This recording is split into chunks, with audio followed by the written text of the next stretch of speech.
Hey there YouTube, this is CFL Once again, I'm uploading my picks, this time for Week 6 in the 2010 CFL season. It's been pretty exciting, but obviously I was expecting nothing less. The season is almost a third of the way over. Wow. Alright, anyways, so if you watch the CFL, chances are you have a team that, maybe you don't necessarily live and die for, but some people certainly do, but you have a team that you at least support somewhat, probably. But then you probably also have a team that you hate. Maybe they've beaten your team a lot in the playoffs or something. And Thursday night for me was just a reminder of just how much I hate the Alouettes. Honest to God. Like, those 5 years that they played the Argos and beat them in the East Final, I just hope Saskatchewan kicks the crap out of them tonight. Alright, so 2-2 last week. Chris Schultz 3-1. He beat me in the Winnipeg game. What was I thinking? That takes me to 13-7 and Chris Schultz to 10-10. So I'm still ahead by 3 wins, but he's catching up. So I'll have to be a bit more careful.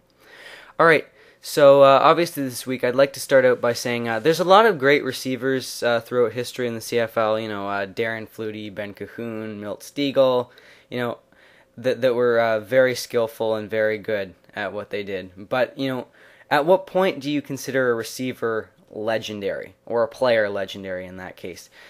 I think you can be considered legendary when you have a breakfast cereal named after you, because that is the coolest thing ever. I want a breakfast cereal named after me. I want CFL-Fanatic Flakes to be sold in grocery stores across Canada, but obviously that's not going to happen.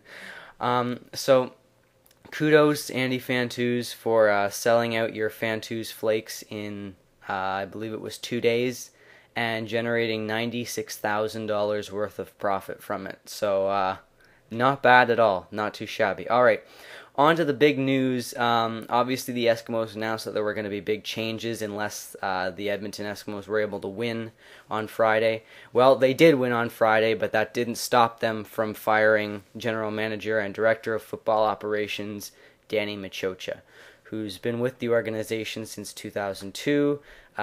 He won the Grey Cup as a head coach for them in 2005 against the Alouettes. So, but I have to say, I don't like the way that the organization handled this.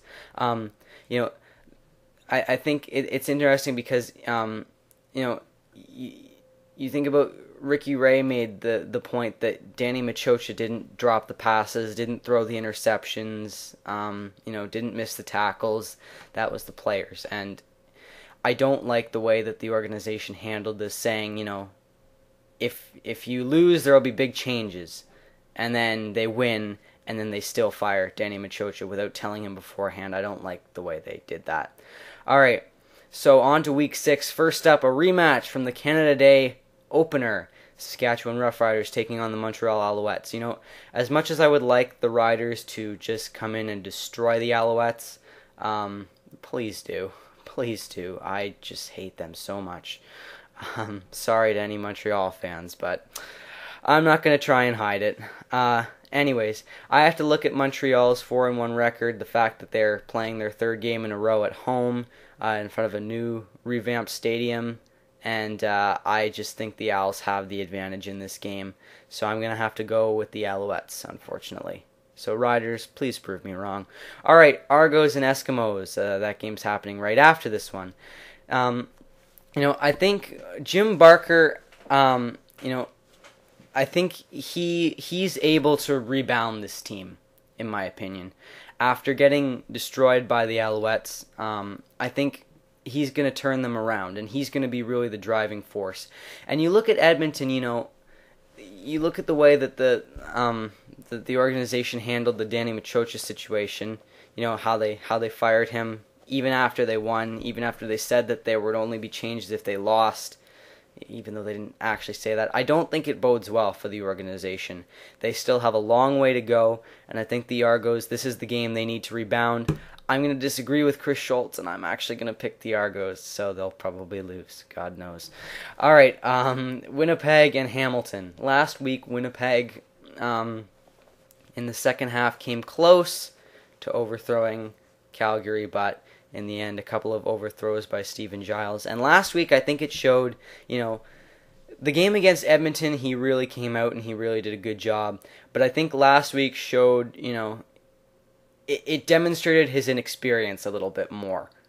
He didn't look like a great starter. He didn't look like a pro or anything. He started to look like, somebody who hasn't had a whole lot of starts, which is basically what he is. And you know what? Hamilton, after Arlan Bruce ties the record for most receptions in a game, I think they're going to come out strong in front of their home crowd, and I'm going to have to say Hamilton's going to turn this around.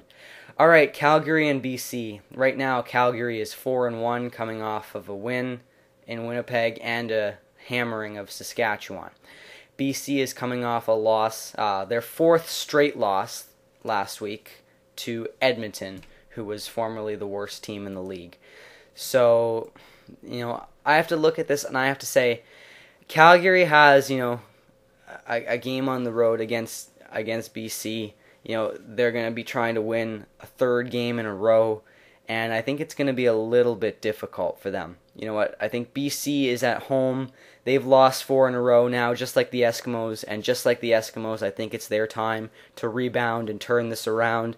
So I'm going to have to go with the BC Lions to win this one. So those are my picks in case you missed them. So once again, have a good week in the CFL. Hopefully your team does well, unless you're an Alouettes fan. All right, see you next week.